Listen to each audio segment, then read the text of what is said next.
From Fox 8 Sports, this is the Overtime Podcast.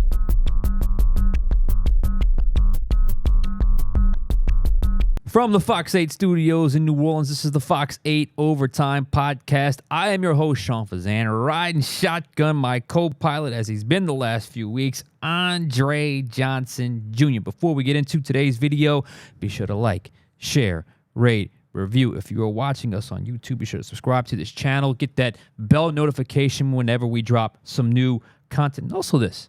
Leave some comments down there. We'd like to interact with some of you commenters down there when you talk about what we're talking about, because you would be surprised how often we take that and just maybe form another video out of that. But anyway, It is Wednesday. It is hump day in the city of New Orleans. It's never really a downtime when it comes to the NFL offseason, especially in the month of February. But first things first, Andre, how are you today? Doing good, Sean. Got a fresh haircut. Got a good burger today. So nice I'm lined up. good. I see that. Yeah, you lined up nice. Sharp. And I know you take that trip to the barbershop quite seriously, as do I. So I like it. Good work, my friend. Big picture topic today, Mr. Johnson. Well, Dennis Allen, Saints head coach, actually did an interview with NFL Network, and he was very transparent and very forthcoming about the latest offensive coordinator hire in Klint Kubiak. Sean, we both listened to it earlier. What was your biggest takeaway from that? Yeah, so first off, this was an interview with James Palmer and Steve Walsh of the NFL Network. I watched quite a bit of the NFL Network, so it ends up being a pretty informative interview, at least by Dennis Allen standards. It's not that Dennis is overly boring or overly exciting. It's just he kind of just says what needs to be said, and that's it. Yeah. But this, he was a little more comfortable, a little more, I don't know if you'd call it more relaxed, but it felt like he was a little bit more willing to open up to details. And he opened up on quite a few topics, the biggest obviously being the biggest splash of the offseason for the New Orleans Saints organization, the hiring of Klint Kubiak as offensive coordinator. He called it the best scheme in the NFL right now, and frankly, I agree. I said it all last season, during the season. If they make a move, go find the next big name of the Shanahan Kubiak tree. Wouldn't you know it? They found the guy who had the last name of the guy that invented the system. So you are right in line with what I had hopefully envisioned for this offense. So my biggest takeaway that I got from the interview, and I suggest go back and watch it. It's on YouTube now. It's also, it's available out there. People have posted about it. But the biggest takeaway I got, just kind of feeling out what Dennis Allen said, the most important thing was identity, identity, identity. Clearly, that was something they felt like they lacked on offense the last few seasons. The blurred lines of what type of offense they wanted it to be. And he used that 2015 and 2016 defensive analogy, that defensive transformation, as a comparison to when they finally established what and who and how they wanted to do it. That kind of guided them, and they really went into a defensive transformation. It obviously led to a lot of success starting in 2017. With Kubiak, there is no guessing on what style, what type, or what look the offense they want to be. And the Saints now are fully on board with letting that identity set the path for the type of players they want to acquire. That is key, Andre, because now that you have that vision, that clear-cut vision, you can recalibrate and hone in, as opposed to, I don't know, it kind of felt like they were drifting a little bit last year with we're kind of this, we're kind of that, we're a little bit here, we're a little bit there, but no real central theme to the offense, no real direction. That's really what it felt like last year. But when you go with a guy like Kubiak and he assembles a staff that he's clearly assembled, and you identify, you go through the exhaustive process, you are now, there is no guesswork now. And that probably more than anything else, from when it comes from X's and O's, schematically, whatever the case, you now know what type of offense you want to be. And here is the part that intrigues me the most. It's not with now that you know, go out and find the players, not the new players. The thing that intrigues me the most is which players currently on the roster fit in with this new identity and which ones do not. I have long said there could be players, mainstays on this roster, on this offense, fantastic players right now that we think are locks to be in the team's future plans that could be left behind because the organization is prioritizing this new offensive coordinator and this new offensive identity. Tie goes to Kubiak here. What he wants, it's going to happen. How he wants it and who he wants, it's his first year here. They went out and got him. He is going to win all the tiebreakers, all the jump balls. A few other points, and I'll kick it over to you. The Carr connection. He talked about the Kubiak to David Carr, how that sort of connection he was worried about, but ended up being a blessing in disguise because Kubiak cut David Carr. Obviously, David Carr didn't have the career he wanted when he was number 1 overall pick, but he raved about Kubiak and what Derek Carr could do in this offense. But more importantly, the Carr connection, Carr had input. I'm not sure why Mickey Loomis made that a thing in his press conference. It was such an obvious thing to have your quarterback having input in the offensive coordinator search. He also mentioned Derek Carr as a play-action guy in the offense.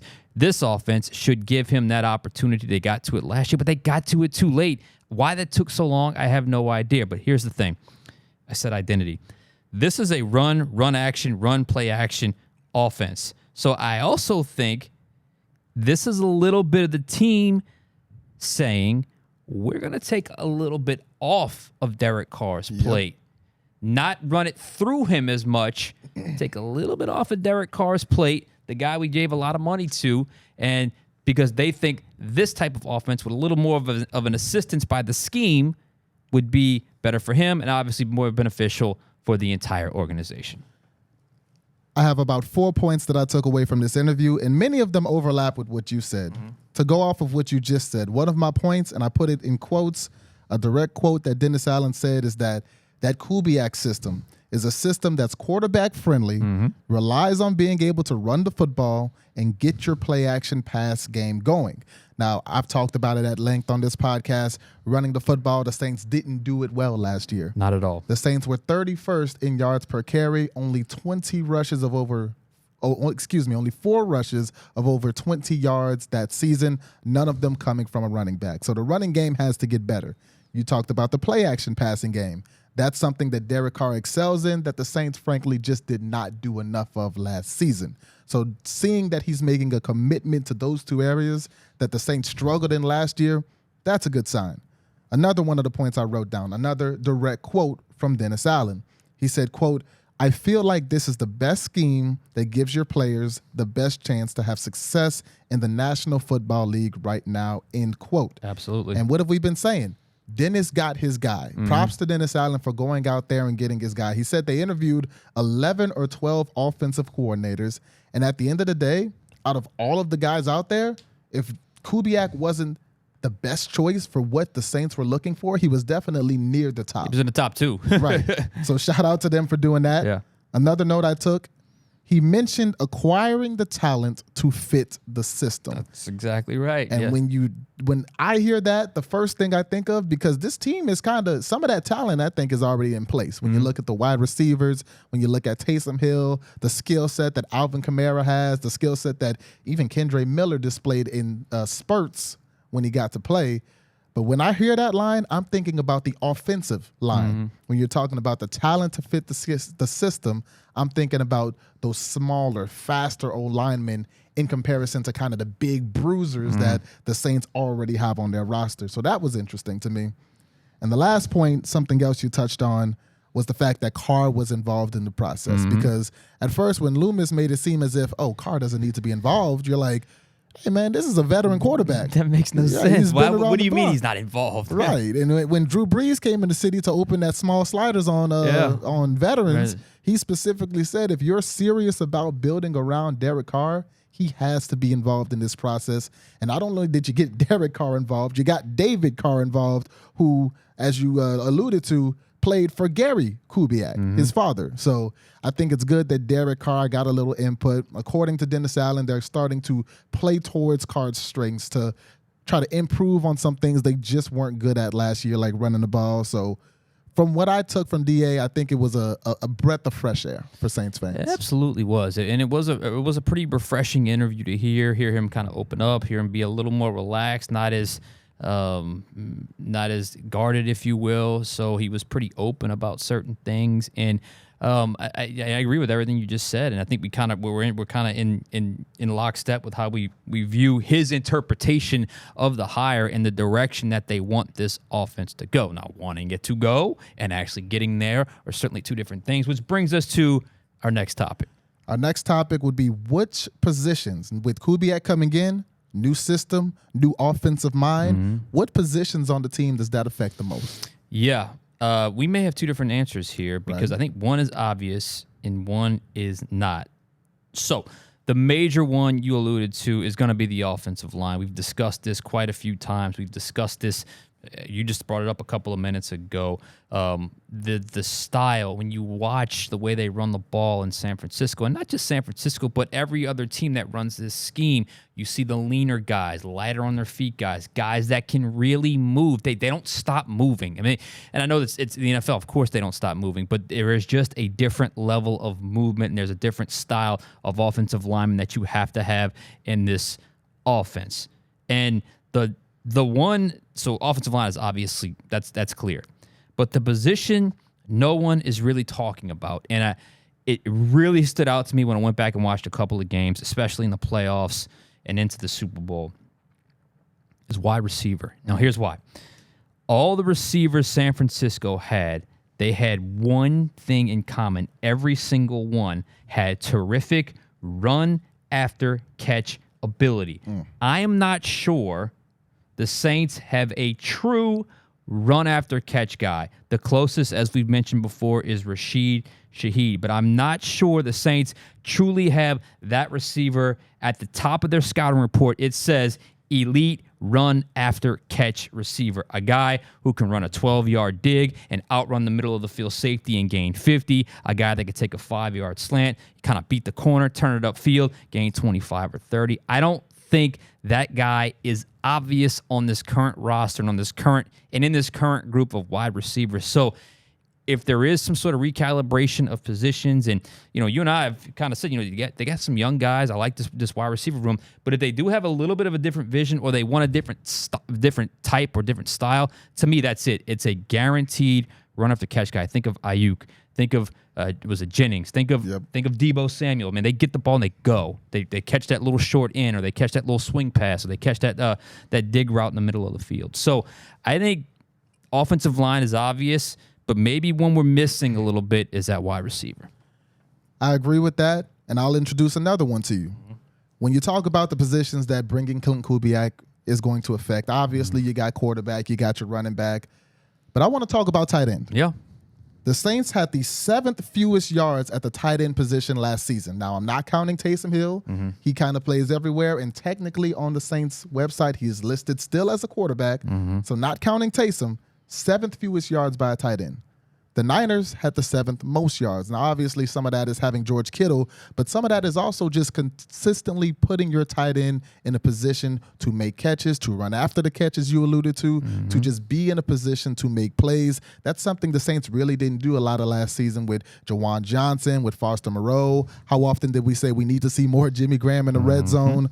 So having a guy, even when he was in Minnesota, the tight end in Minnesota finished 14th that year in receiving yards. So having a guy that can potentially take that tight end position to another level, because I feel like so far, at least on paper, it's kind of coming across as the weakest position on that offense. Yeah. So having a guy that can take that to the next level, I think helps a lot.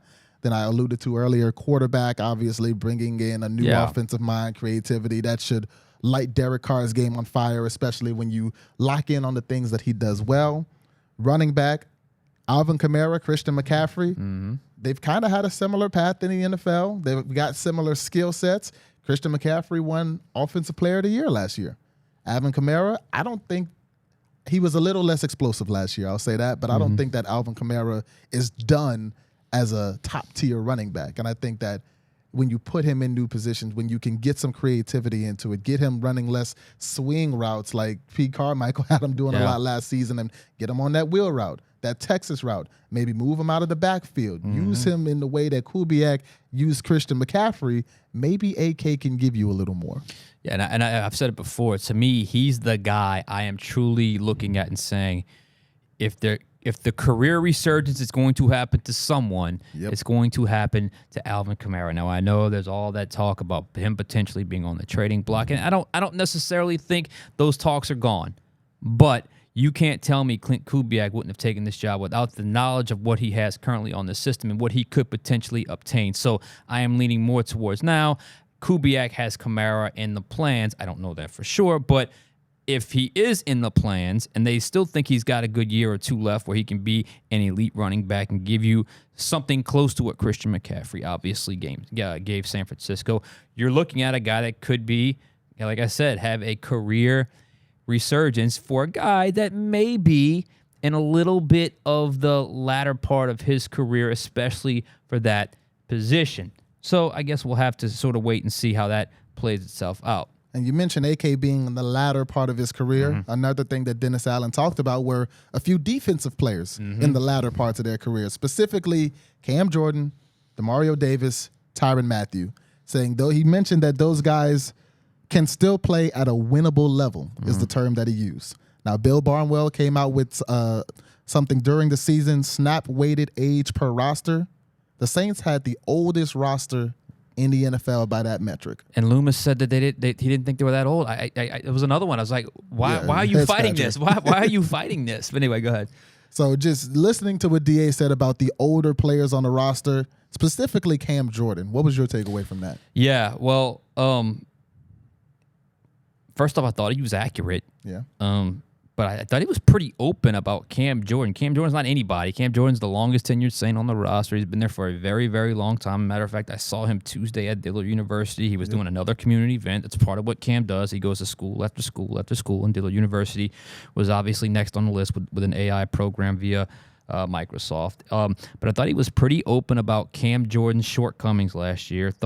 I thought DA would run quickly to he was dealing with an ankle injury and just let that be the cover, but he kind of slipped that in late. He was pretty upfront about the fact that he is getting older, and when they get older, they're not quite the same player. Was pretty specific when he said he had trouble finishing around the quarterback. He could still get to the quarterback, but actually finishing the play was certainly an issue last year. If you look at his sack total, certainly he was not the same effective player. And let me just say that dip from the start of the season to the end, because I thought they started off red hot up front, but that dip in defensive line production was a major issue last year that resulted in wins and losses. And to not be able to depend on Mr. Dependable Cam Jordan for that steady, consistent production last year, I think took a bigger toll on this team than perhaps anyone realized or wanted to admit. Look, Cam's contract, he signed that extension last training camp.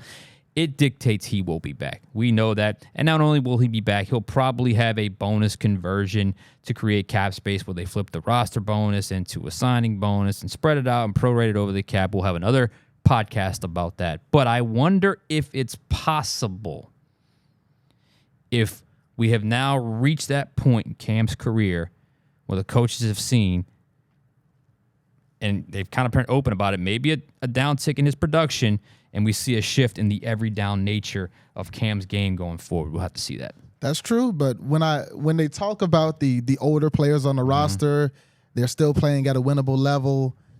If you're the Saints, you really don't have a choice. Like when you look at the guys on the roster, Honey Badger, Tyrann Mathieu, and Marcus May, who's underneath them? Jordan Howden? Yeah. Jordan Howden played well in spurts last year, but do you feel comfortable going with Jordan Howden over either of those two? He was a rookie last year. He still got a lot to learn. He still has time to develop. When you look at Demario Davis, is there anybody on that defense who can replicate what he does? Pete Werner? Pete Werner is good. He had a good season the year before last. Yeah. He was good at times this year, but he can't do what Demario can do. And even when you talk about Cam Jordan, before we even talk about replacing Cam, we have to talk about getting somebody on the opposite side of Cam, because Peyton Turner hasn't been able to be that guy. Tano Passignon hasn't consistently been able to be that guy. So before you can even find a new defensive end that can kind of step into Cam's role, you need somebody on the other end to complement him. So the Saints, they have some young pieces, many of them, though, in the secondary. Alontae Taylor, Paulson Adebo, Isaac Yadam, Jordan Howden, who I mentioned earlier. But in that linebacker core and the defensive line, and We saw them draft Isaiah Foskey. He didn't get much playing time, so maybe he can be one of those guys who can rush the passer. We talked about it on Monday. Zach Bond, if they bring him back, maybe he can be a pass rusher. But overall, if you're the Saints, yeah, your roster's old, and there's not much you can do about it. There is not much to do about it. Because you don't know who's up next via production player-wise, but B, contracts dictated. When you have the constant reworking and restructuring of contracts, this is what I've always said. Sometimes you're forced to hold on to a player later in their careers than you otherwise would not have done. And I'll throw something else out there because there's a big name you missed when it came to defensive end.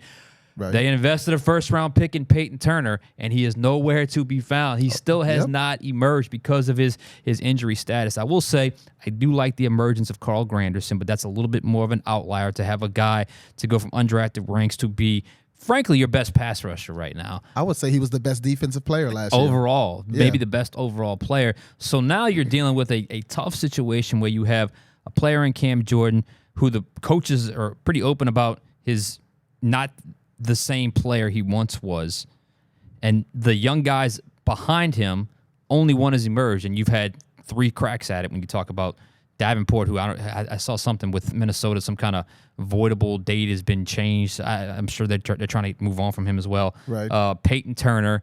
And look, I'll give Foskey a break. There's a lot you can learn from year 1 to year 2, especially up front in the trenches, but they need him to perform. The only one that you got right was one that was kind of a cast-off in Carl Granderson. So unless you count Trey Henderson, who is in right. Cincinnati Exactly. Right now, the one they had, they obviously and they had it the whole time, and they let him walk to Cincinnati because they had bigger plans for Marcus Davenport, and Trey Henderson was coming off a contract year where he blew up, had 13 and a half sacks, and went and got paid, and the Saints have still been searching for someone that could do it ever since. So overall, it was about a 15-minute interview, but they covered a lot of ground, and I thought it was good to hear kind of a good sort of checkup on where the organization currently is with their thinking, both offensively, which is huge, but also another big concern, which is the aging of their roster. Absolutely. And my final takeaway would just be I like you, enjoy listening to Saints players, ironically, when they're not talking to us, when it's not the weekly media, because we heard Derek Carr on the 2 Gs in a Pod podcast. We heard Jameis Winston on the Barstool podcast. Dennis Allen on NFL Network, just loose with people he's familiar with. And when it comes to talking to the local media, sometimes all those guys can be kind of buttoned. Well, Jameis is never really buttoned up, but other than him, those guys can be buttoned up, but it is a breath of fresh air to just hear them be so open in the offseason. Yeah, and look, it's the offseason, so you're not dealing with the grind and the pressure of the weekend and week-out stuff. So there is a little bit of kind of an exhale and you're a little more relaxed. But overall, it was a pretty insightful interview, and I can't necessarily disagree with any of it, but they still got to do it. They still have to do it on the field, and obviously there's still major concerns with this team. Anything else before we go? That's it. All right. Great Wednesday. Thank you guys for watching. We'll catch you guys next time on Overtime.